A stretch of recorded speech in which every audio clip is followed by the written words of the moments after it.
Muy grato saludarles, estimados amigos, nuevamente poniendo las barbas en remojo. Estamos ya a pocos días de ir a ejercer nuestro derecho al voto, derecho obligado, no puedo dejar de mencionarlo, pero vamos a las urnas del día domingo. Y creo que hay un tema que viene preocupando al Ecuador desde hace ya va a ser una década: la situación del empleo pleno en el Ecuador, la situación laboral, los pedidos de los sindicatos, los planteamientos del sector empresarial. ¿Y quién mejor para hablar de estos temas que Andrés Isch, abogado, quien fue ministro del Trabajo, actualmente es director ejecutivo del Lab 593, centro de pensamiento para ayudar a reducir la pobreza multidimensional en Ecuador? El tema laboral es fundamental para combatir la pobreza. Como mencioné, fue ministro de Trabajo en un periodo muy curioso, en un periodo donde todos los parámetros y los esquemas del planeta cambiaron. Ya no era un problema del Ecuador. El tema 2020-2021, plena pandemia. También fue secretario general de Planificación en el municipio del 17 al 19.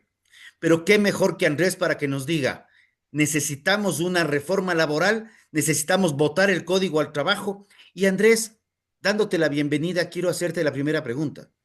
¿Qué es este famoso Consejo Nacional de Trabajo y Salarios que los últimos años lo que resuelve es si suben o no suben el sueldo? Que creo que hay cosas más allá. Bienvenido. Gracias, Rodrigo. Muy contento de estar aquí. A ver, comencemos con la pregunta y tal vez ampliémoslo un poquito más alrededor de algunos de los temas que topaste en la introducción. El Consejo realmente debería ser un espacio de discusión donde se pueda conversar de una manera más directa entre autoridades, rectoras de la política laboral y aquellas partes involucradas en las relaciones laborales. Entonces, en este consejo, por ejemplo, debería discutirse qué tipo de políticas pueden ayudar a fortalecer el empleo, qué tipo de políticas pueden ayudar a proteger tanto a los trabajadores como a la creación de plazas de trabajo o a las plazas de trabajo ya creadas. Debería buscar espacios en común para que muchas decisiones no sean solamente decisiones gubernamentales, sino decisiones de carácter nacional.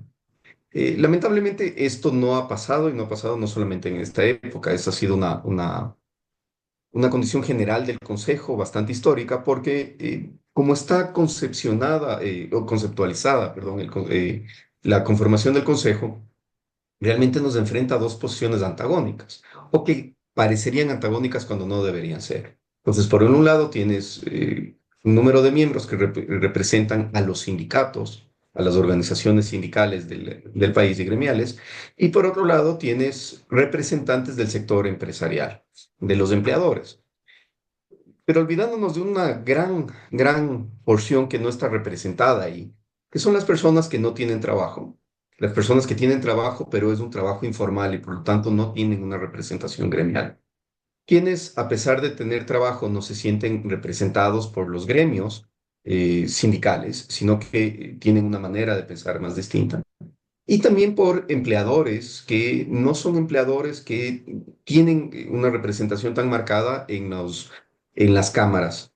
Por lo tanto, hay un universo grande de personas que no tienen una voz directa en el consejo y que tal vez podrían ser las que puedan inclinar la balanza hacia un lado u otro, dependiendo del tipo de discusión, y por lo tanto ayudar a buscar consensos y que, como tú has dicho, no se limite la acción del consejo a una formalidad el momento de la discusión de los incrementos salariales, que además, como no llega a haber un consenso, termina siempre en manos del ministro de turno. Y por lo tanto, hay, creo yo, una oportunidad desperdiciada que debería realmente replantearse para que el Consejo haga precisamente eso, aconseje, ¿no es cierto? Acompañe la toma de decisiones y la sostenibilidad de una política laboral en el tiempo.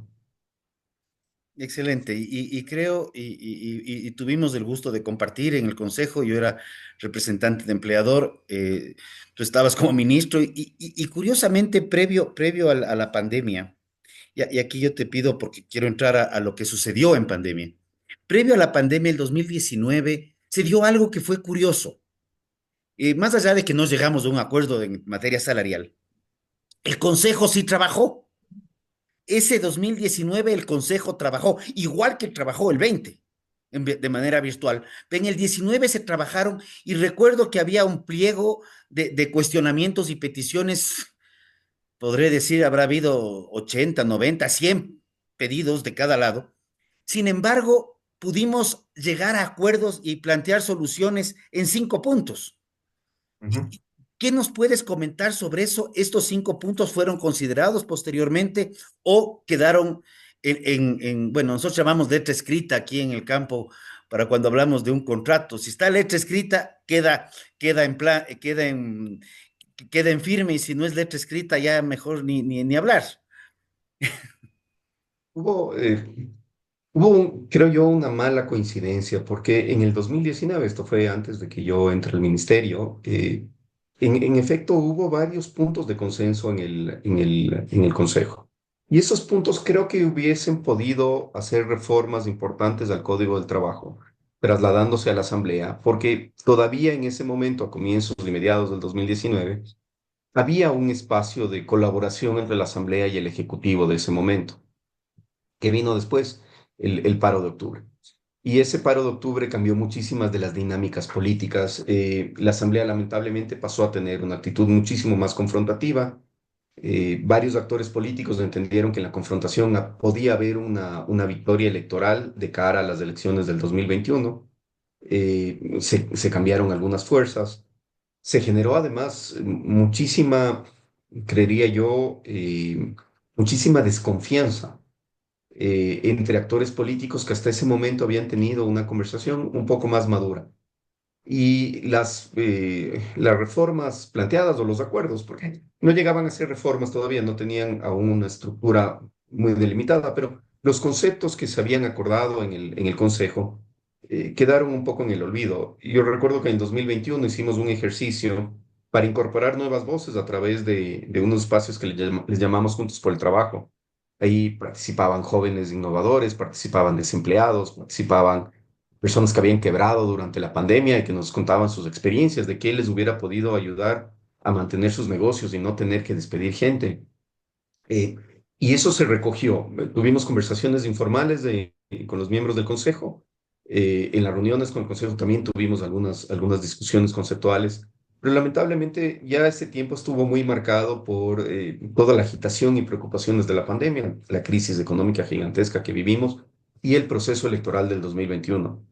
Pero yo creo que es algo que se tiene que retomar. Ahí hay cosas que son de elemental lógica y donde quizá pueden haber diferencias en ciertos ajustes, pero que no chocan las posiciones entre trabajadores y empleadores. La más clara de ellos es la jubilación patronal. La jubilación patronal no le sirve a nadie, no le sirve a los trabajadores, sino apenas creo que un 3,8% de trabajadores son los que reciben jubilación al final de sus días. Les perjudica a la mayoría. La gran mayoría de trabajadores que tienen alguna expectativa de llegar a cobrar la jubilación son despedidos. Les perjudica a los empleadores que pierden a las personas con más experiencia, de más confianza, más capaces. Genera un ciclo de injusticias y diría yo también, de pérdida de capacidad productiva constante. Y ahí había un acuerdo. Eso es un ejemplo. Ahí había un acuerdo para cambiar el modelo de la jubilación patronal, tener una cuenta individual que le pueda seguir al trabajador a lo largo de su vida. Y había que definir técnicamente un monto de aporte que se vaya alimentando en esa cuenta. Esa es una reforma que la Asamblea debería retomarla de manera inmediata. Yo veo a la Asamblea preocupada de un montón de cosas que son al contrario de las decisiones que podrían generar empleo.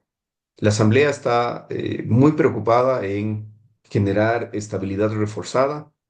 Sabemos que lo único que hace a la larga es perjudicar a quienes en teoría dice proteger. Está muy preocupada de meterse a revisar el pasado para ver si logran tener discursos políticos, por ejemplo, con este esfuerzo que han hecho desde hace 2 años por tratar de tumbarse la ley humanitaria, que me parece que es un error enorme. La ley humanitaria ayudó a salir al Ecuador del gran pozo en el que nos encontrábamos con la pandemia del COVID.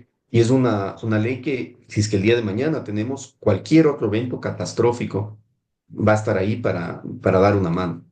La Asamblea también se ha dedicado a tratar de poner cuotas a la contratación, eh, ya no solamente personas con discapacidad, que puede tener, inclusive eso puede tener una justificación conceptual, pero han ido mucho más allá. Cuotas de jóvenes, cuotas de adultos mayores de 40 años, sin entender cómo son las dinámicas del mercado laboral y lo que toda esa cantidad de enredos. Yo escribí un artículo hace poco que le llamé madeja. Decía, las normas del Ecuador son como una gran madeja, de esas que son imposibles después de desenredar, ¿no? Que te quedas horas tratando de ver cómo le sacas al hilito de la bola que se te ha hecho. Y en algún punto, lo único que queda es cortar, o sea, cortar ese gran enredo y arrancar de cero con una norma eficiente, inteligente, que de verdad piense en los trabajadores. Y para pensar en los trabajadores se tiene que pensar en qué les genera empleo, qué les permite tener movilidad social, es decir, aspirar a algo más, aspirar a tener un mejor sueldo, un mejor trabajo, a que sus capacidades puedan ser más valoradas. Y ni nuestro código del trabajo, ni lo que está discutiendo la Asamblea logra eso. Entonces, tal vez me fui un poquito por las ramas, pero volviendo a la pregunta central, el Consejo debería ser ese gran espacio de discusión, de testeo de políticas, de análisis técnico y desde donde salgan las propuestas para el legislativo, porque son ellos los que tienen mucho que ganar o perder. Son los trabajadores, son los empresarios, son los desempleados que deberían estar con una participación ahí, los que sufren las decisiones de la política. No son los asambleístas, no son los políticos los que sufren, son los otros. Y por lo tanto, son estas otras voces las que deberían empujar los grandes cambios. A ver, yo aquí sí quiero hacer una aclaración para nuestros internautas. El Ecuador tiene dos modelos de jubilación laboral. Hay una jubilación laboral que es la que se aplica a través del Instituto Ecuatoriano de Seguridad Social sobre el número de aportaciones, sobre un número de años y una edad específica. Pero hay otra jubilación patronal a la cual accede más o menos el 3% de los empleados, ¿ya? Que es la que estábamos hablando en este momento. O sea, el Ecuador, además de la jubilación patronal, tiene doble jubilación. Y esta jubilación, lo que se había planteado en el Consejo, no era eliminarla, como en algún momento se habló, sino era modificarla. Tú accedes a la jubilación patronal luego de estar 20 años consecutivos o no a través de un mismo empleador. Si es que no cumpliste los 20 años, estás en 19, este es un derecho que se pierde. La movilidad laboral está bordeando los 3 a 4 años por decisión de los trabajadores, no de los empleadores. Y solamente para terminar, lo que se planteaba era que en lugar de esperar 20 años para acceder al derecho, o 10 años de provisión que solamente se ejecuta a los 20, que a partir del día 1 tenga un empleador o tenga 20 empleadores, uno por año, para irme a un extremo, haya un fondo de aporte permanente donde el trabajador gane un derecho y tenga una estabilidad, pensando en que no somos jóvenes toda la vida. Pero abriste otra puerta. Tú hablaste de la ley humanitaria, muy cuestionada, inclusive desde el sector empleador, debo mencionar, pero esta ley humanitaria abrió el contrato humanitario. Y justamente este contrato, al igual que los modelos de contrato ministerial 220, 221, 22 y 23, permitían tener una dinámica laboral mucho más acorde al siglo XXI. Ni siquiera hablemos de modalidades previas, que ya, y ahora me estoy ampliando yo, que ya en el 19 Deloitte Touch había sacado me acuerdo de la presentación y había la lámina que decía los 15 trabajos que hace 15 años no existían. Y ya hablaba de teletrabajo y hablaba de toda la incorporación de las dinámicas laborales. ¿Qué está pasando con la ley humanitaria? ¿Qué está pasando con el contrato, la modalidad contractual y estas otras modalidades? ¿Cómo se han ido ejecutando? ¿Se están aplicando? ¿No se aplican? ¿Qué nos puedes comentar al respecto? Y perdón que me haya extendido yo también. No, me parece central esta conversación, Rodrigo, porque es el perfecto ejemplo de la diferencia entre hacer reformas técnicas o reformas políticas. La ley humanitaria fue una reforma técnica, fue una reforma criticada, que al presidente Moreno en su momento le costó popularidad, que fue la excusa para una serie de juicios políticos iniciados por la Asamblea en contra de varios ministros, que afortunadamente se aprobó. Afortunadamente hubo el número suficiente de asambleístas responsables que decidieron irse por el camino técnico, pese a que le quitaron un capítulo que era importante en ese momento. Eh, pero tomaron una decisión técnica y una decisión responsable, pese a que se había instalado exitosamente en medios de comunicación y en la opinión pública que la ley humanitaria era una ley que lo que hacía básicamente era impulsar los despidos. Nada más falso que eso. Ya cuando se discutía la ley humanitaria, el Ecuador había eh, perdido una cantidad absurda de puestos de trabajo, más de 300.000 puestos formales se perdieron en los 3 primeros meses de la pandemia del COVID. La ley humanitaria lo que permitió es tener ciertos mecanismos para salvar los puestos de trabajo que todavía existían, a través, por ejemplo, de la reducción emergente de la jornada. Le dio un montón de herramientas a los ciudadanos para poder sobrevivir durante el COVID. Por ejemplo, la prohibición de desahucios a los arrendatarios, ¿no es cierto? Porque un poco la lógica era, a ver, la gente está sin ingresos porque no puede trabajar por la pandemia, porque si sale, se contagia, se muere, se tiene que quedar encerrado en su casa. Y además se le va a botar del sitio que se está arrendando que se vaya a dónde, ¿no es cierto? Sin ingresos, sin casa, etcétera. Entonces, fue una de las tantas herramientas que se les puso a disposición de los ciudadanos, reducción temporal en las matrículas de los colegios, por ejemplo, para que los chicos no abandonen los colegios a un ritmo más rápido del que estaba pasando.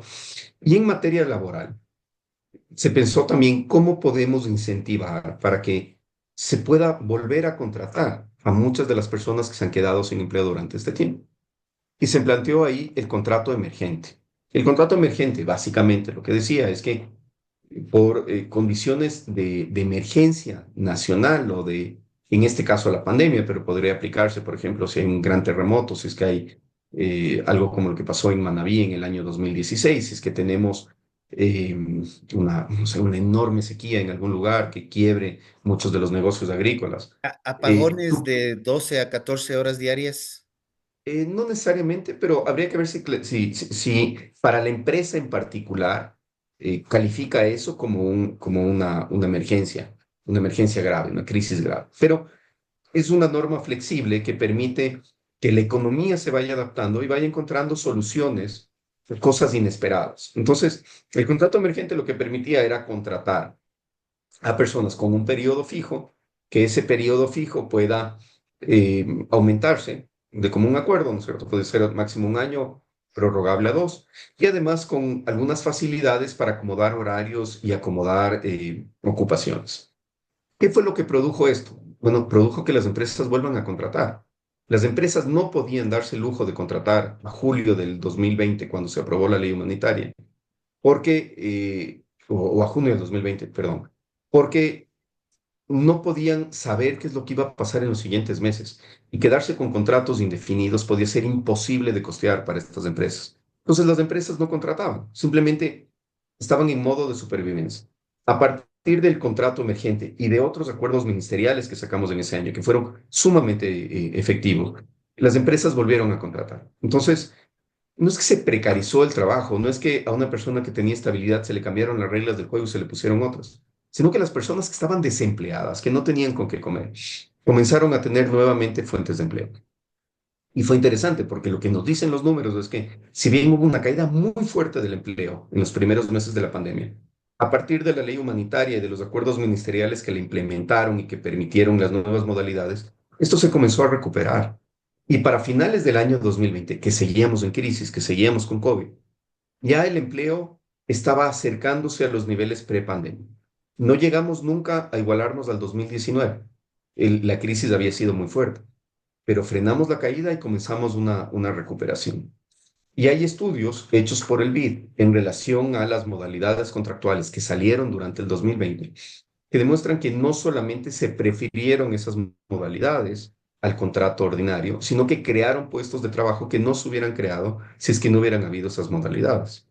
Por lo tanto, la ley humanitaria, decía, es el perfecto ejemplo de cómo la política no puede ser la que tome decisiones por sobre lo técnico. La política tiene que acompañar las decisiones técnicas.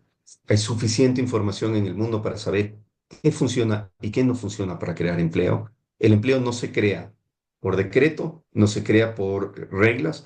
El empleo se crea por crecimiento económico. Si frenamos el crecimiento económico, si no ayudamos a que haya nuevas inversiones, a que la gente arriesgue su capital para crear algo, no se crea empleo.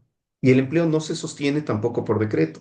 El empleo se sostiene por una necesidad de producción de las empresas. Entonces, lo lógico es ayudar a que esa producción se multiplique, a que esas fuentes de empleo se multipliquen. Eso sí, asegurando que hay unas condiciones adecuadas para los trabajadores.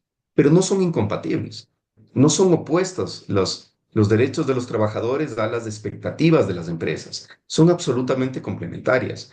Y mientras no entendamos eso, le vamos a seguir condenando al Ecuador a tener lo que tenemos ahora. Son unos niveles de empleo informal enormes, porque la gente prefiere arriesgarse a una sanción que meterse en esa madeja gigantesca de normas que hacen imposible su cumplimiento.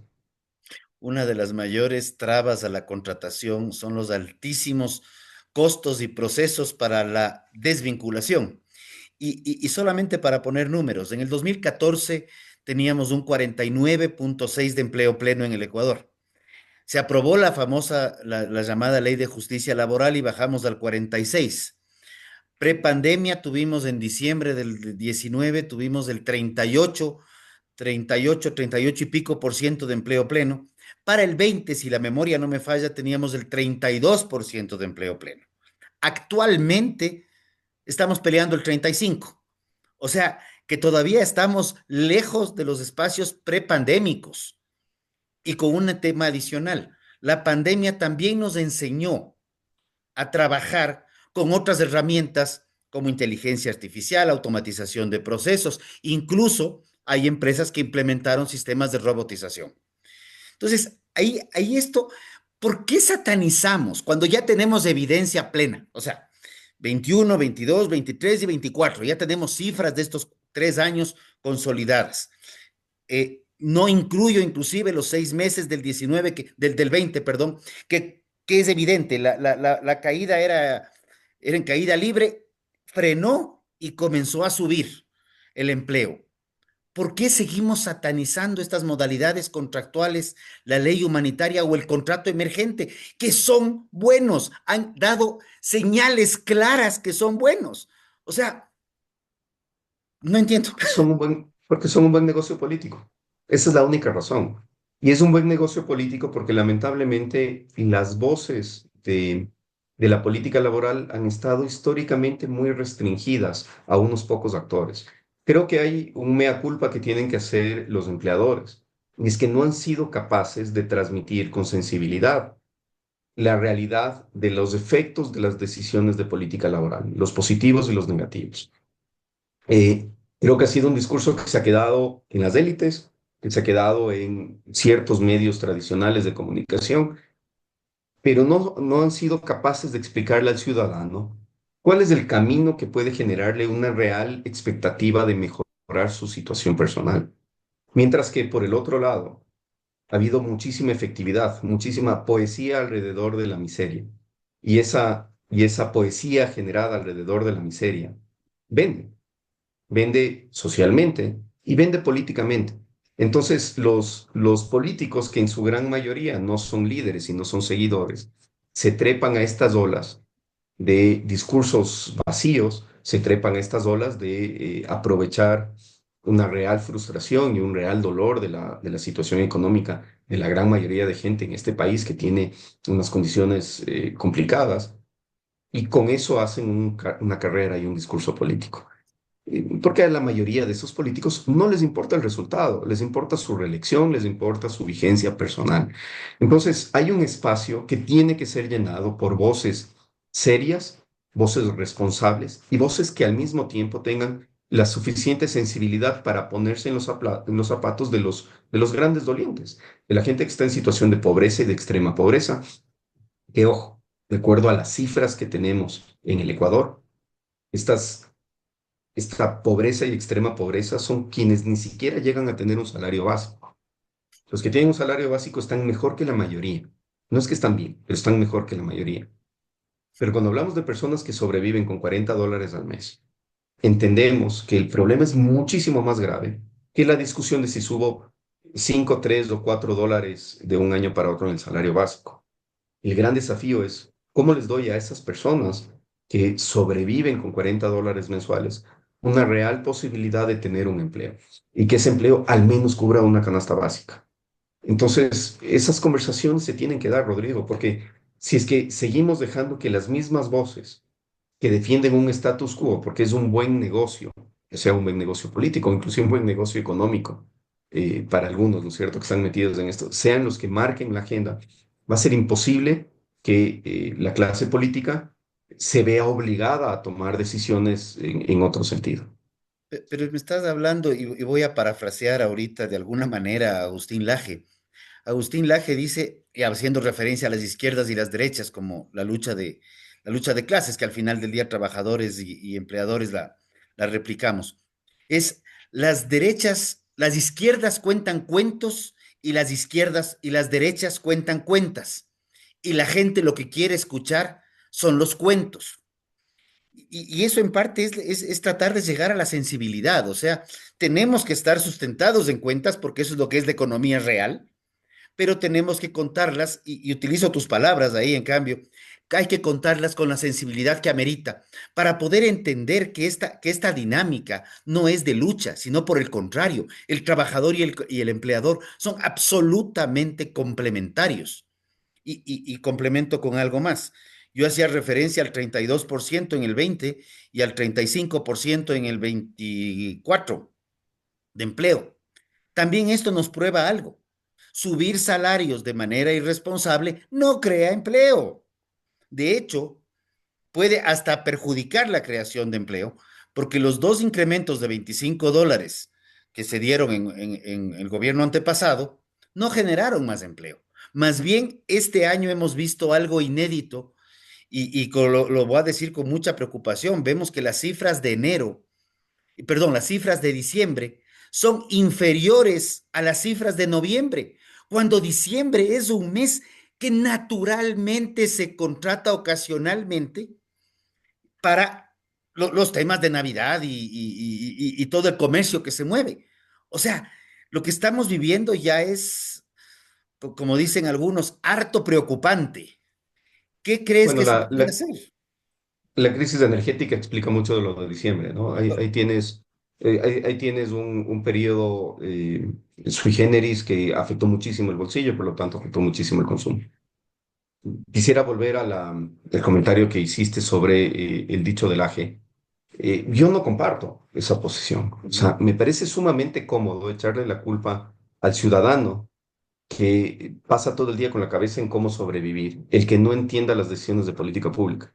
Yo creo que la responsabilidad de que los ciudadanos entiendan la ventaja o desventaja de la política pública es de quienes de quienes la diseñan. Ellos son los que tienen que tener el tiempo y además realmente el corazón para acercarse a los que sufren todo el día y han sufrido, ¿no es cierto?, durante toda su vida, un mal diseño institucional y una mala administración del Estado, que ha sido histórica. Entonces, hay un montón de historias que contar desde la derecha. Y olvidémonos de izquierda y derecha. Hay un montón de historias que contar desde las decisiones responsables. Porque las historias de éxito, de cuando se hacen bien las cosas, la posibilidad de salir de la pobreza, de romper la transmisión intergeneracional de la pobreza, es decir, lograr que mis hijos estén mejor que yo, las historias de superación, las historias de paz social que se generan cuando hay desarrollo real en los países. Bueno, Andrés, dentro de los contratos laborales, las modalidades, acuerdos ministeriales, también hay un contrato para emprendedores. Tú hacías referencia hace un minuto, hace unos minutos, con respecto a que la gente tiene miedo a contratar, porque a los 90 días, no lo mencionaste en esos términos, pero a los 90 días el contrato se convierte indefinido y adicionalmente te da una estabilidad mínima de 3 años. El caso de un emprendedor. El emprendedor pone plata, se arriesga, pone en riesgo su patrimonio y no sabe si va a salir adelante en 6 meses, en 12 meses o de pronto directamente no va a salir adelante. La gran mayoría de emprendimientos se pierden. ¿Qué pasa? Porque hay un contrato para emprendedores. Está vigente para informar a la gente, porque la gente quiere tener colaboradores, pero tiene miedo. Sí, y creo que las experiencias internacionales lo demuestran. Donde mejor funcionan las cosas es donde tienes una estabilidad racional que le dé cierta protección al trabajador ante un despido, un evento, pero que esa estabilidad no sea tan cara como para que no se anime a contratar a una persona o que no contrate en negro, ¿no es cierto? Que no contrate informalmente. Porque la informalidad termina siendo un peor castigo que una reducción en una posible indemnización a la terminación de una relación laboral. Cuando una persona está en una relación informal, no tiene ningún tipo de protección, no tiene IES, no tiene vacaciones, no tiene protección de horarios, no tiene ningún tipo de protección si es que llega a tener un accidente de trabajo. Por lo tanto, la informalidad debería ser uno de los enemigos de la política laboral y asegurarse que las condiciones de contratación y desvinculación sean racionales, sea algo equilibrado que no inhiba la contratación de trabajadores. Las modalidades laborales que sacamos en su momento y que han seguido vigentes, lo que busca es este equilibrio, ¿no? Esta justicia dentro de la relación. Entonces, se permiten periodos de contratación fijas que pueden ser prorrogables hasta cierto monto, en este caso 2 años, cierto monto de tiempo, quiero decir. Se permite además que a la terminación de esa relación, dentro de ese periodo fijo, no existan indemnizaciones, simplemente pago de los proporcionales que estuvieran pendientes. Y eso lo que hizo fue generar muchísimos trabajos. Entre el contrato productivo y las modalidades parecidas, me parece que se llegó a tener más de 150.000 contrataciones entre el 2020 y el 2021.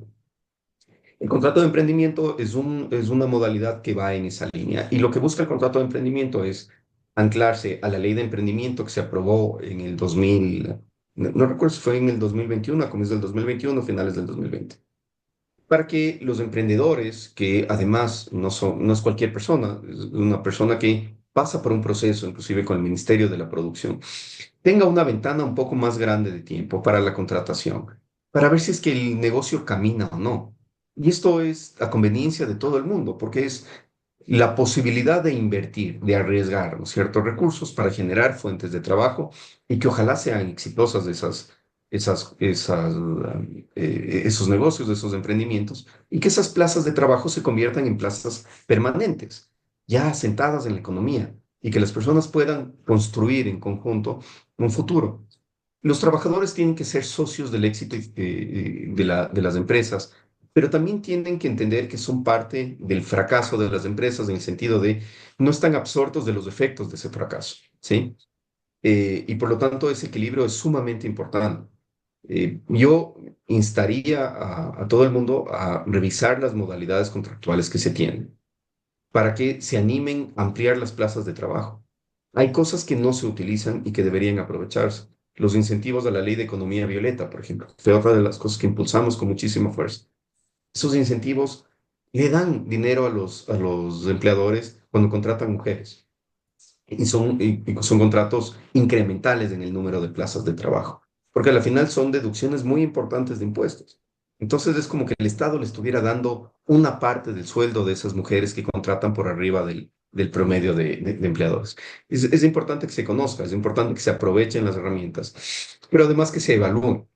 Yo creo que sería muy bueno que los gremios de empleadores hagan permanentemente una evaluación de impacto de cada una de las políticas y poder compararlas y poder decirles a los ciudadanos, miren, esta modalidad nos ha generado tantos empleos, ha permitido además que no sé, la remuneración promedio sea tanto por encima del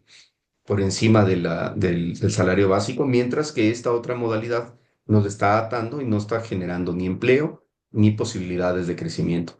Creo que es evidencia bien explicada, como decíamos en la pregunta anterior, ¿cierto? Con la sensibilidad para transmitirla a modo de una historia real a los ciudadanos, puede ayudar a tener este apoyo para que las reformas caminen. Esta información no debería estar también colgada, no te hablo específico contrato por contrato, pero sí cuántos contratos se generaron, cuál es el salario promedio de ese grupo de contratos en la página web del Ministerio del Trabajo. Sería ideal porque la información está ahí. En el SUT se genera esa información y se almacena. Yo creo que el Ecuador necesita aplicar realmente políticas de gobierno abierto, que no son políticas solo de control, son sobre todo políticas para poder tomar buenas decisiones y acercar esas decisiones a los ciudadanos. Si nosotros tenemos esa información disponible, yo recuerdo que yo la sacaba cada 15 días o cada 30 días, lo utilizaba, porque me parece que es importante. Es decir, la crítica ayuda a los gobernantes a tomar buenas decisiones. La evaluación de las políticas ayuda para quitar muchas de estos dogmas anacrónicos que no sirven para nada. Y la información, si está bien hecha, es incontrastable. Podemos preguntarnos por qué llegamos a esos números, pero sabemos que el número es un número sólido y que nos está marcando una realidad más allá de los discursos.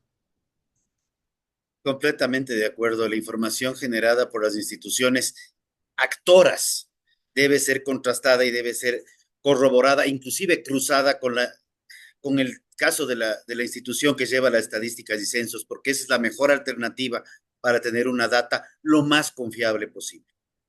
Yo te quería, y ya el tiempo apremia también, pero cuando se comenzó a debatir el contrato del teletrabajo, esto fue previo pandemia, estaba poniéndose de moda, y recuerdo que en el consejo discutíamos mucho sobre la situación del tránsito.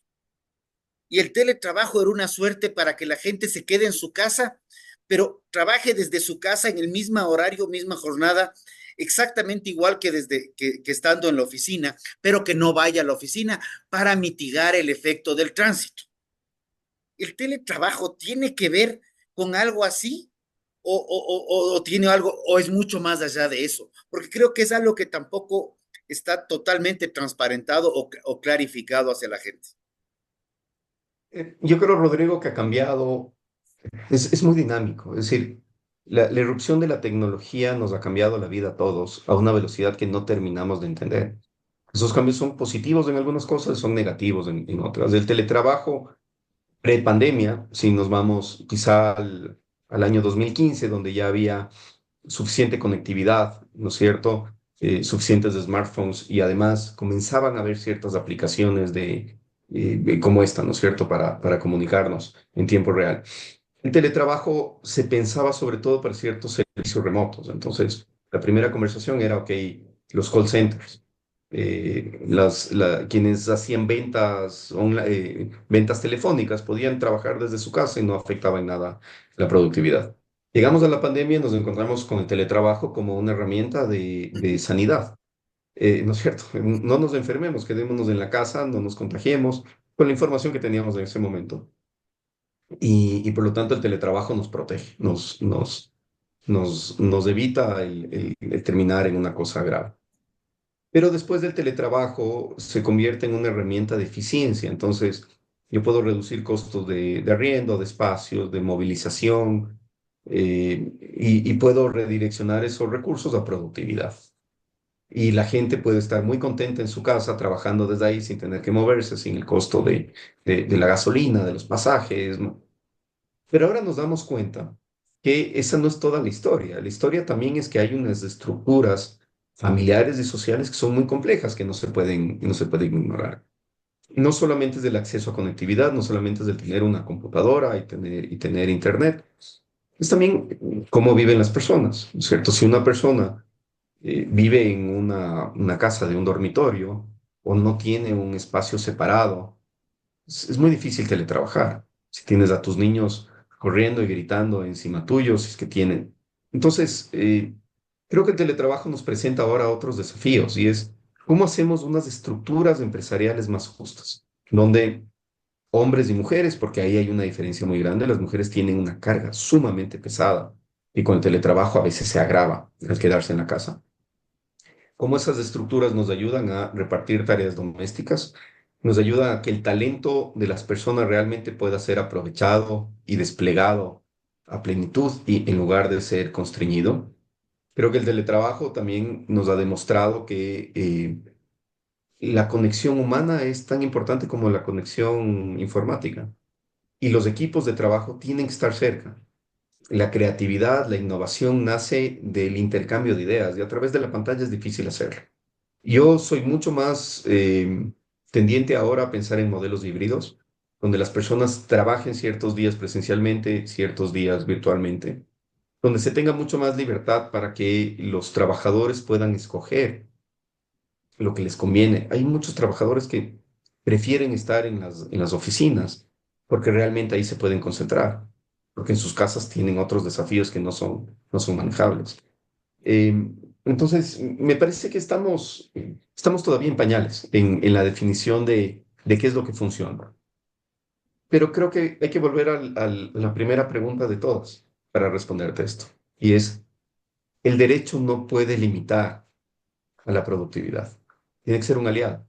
Por lo tanto, las normas tienen que ser lo suficientemente flexibles para que nos podamos ir adaptando a estos cambios y a estas necesidades en bien de todos, en bien de los empleadores, en bien de los trabajadores, en bien de los desempleados que pueden ir generando oportunidades de emplearse si es que la economía crece.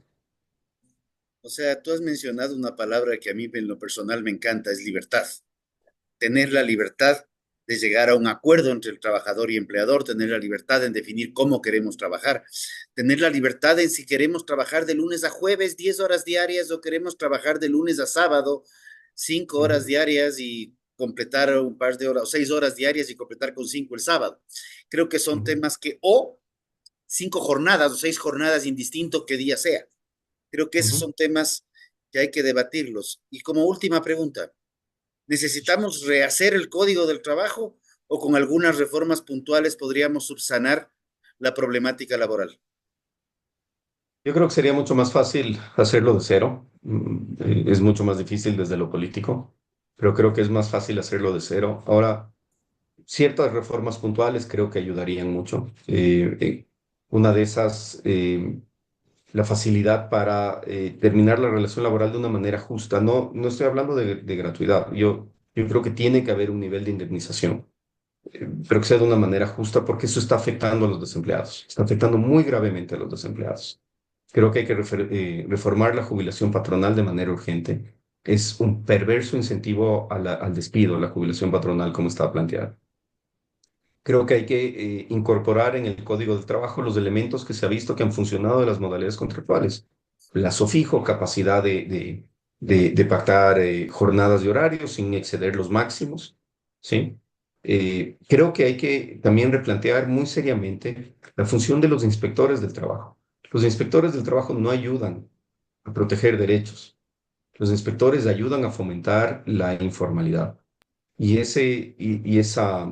Esa nueva orientación tiene que estar precisamente a proteger a las personas que no tienen condiciones de trabajo adecuadas y dignas y dejar en paz a quienes hacen las cosas bien, a quienes tienen a sus trabajadores afiliados, a quienes cumplen con las cosas. Porque los jueces de trabajo son quienes están ahí para verificar los conflictos de trabajo cuando estas normas se transgreden. Los inspectores deberían ser parte de este esfuerzo de política pública por ir incorporando trabajadores y oportunidades a la formalidad. Y creo que la otra reforma que debería haber importante es precisamente el rol del Consejo de Trabajo. Ese consejo debería institucionalizarse de una manera mucho más inteligente, ampliar las voces de su seno, ¿no es cierto? No solamente tener estas dos partes contrapuestas, y permitir que esas voces que están en la mitad, de desempleados, de informales, de mujeres que tienen menos acceso a conseguir un trabajo o a crecimiento, sean las que vayan inclinando la balanza en distintos momentos para poder sostener una política pública a largo plazo. Yo quiero darte las gracias porque creo que esto, y más aún en estos momentos, o sea, estamos a puertas de una elección, a puertas de iniciar un nuevo gobierno ya en un par de meses más, indistinto el resultado de la elección. En mayo se posesiona un presidente. Eh, Creo que son temas estructurales que el Ecuador tiene que resolver. Ya no podemos seguir creyendo que con politiquería vamos a resolver los problemas. Los discursos políticos están bien, los TikToks, los bailes, los Instagrams, eh, son bonitos para un momento, pero no han resuelto, evidentemente, no han resuelto los problemas estructurales de la economía. Hemos pasado, estamos en una recesión, tenemos problemas económicos, tenemos que resolver temas en donde evidentemente el que genera la riqueza es el sector privado, el que genera el empleo es el sector privado. Y si no damos y me gusta lo tuyo, un equilibrio en derechos, si cabe el término, entre trabajadores y empleadores, será muy difícil. Andrés, ¿algún mensaje final ya para concluir? Una buena reflexión para el domingo, ¿no es cierto? No olvidarnos del momento de votar que lo que genera empleo es el crecimiento, es la libertad, y no el estatismo y el control. Te agradezco. Se me vienen a la mente las palabras de un presidente que las repitió en campaña tantas veces que yo llegué un momento a creer que no iba a ganar, pero ganó, presidente argentino. Y con esto quedamos como el último programa de esta temporada preelectoral. El domingo a votar con conciencia, no nos olvidemos que el voto, si bien nos puede tomar unos segundos rayar la papeleta, las decisiones de esos segundos de la papeleta tendrán una repercusión por los próximos 4 años. Muy grato haber estado con ustedes, estimados amigos. Andrés, siempre grato poder conversar contigo y estos temas que son fundamentales para el país. Muchísimas gracias. Muchísimas gracias, Rodrigo. Un abrazo. Un abrazo.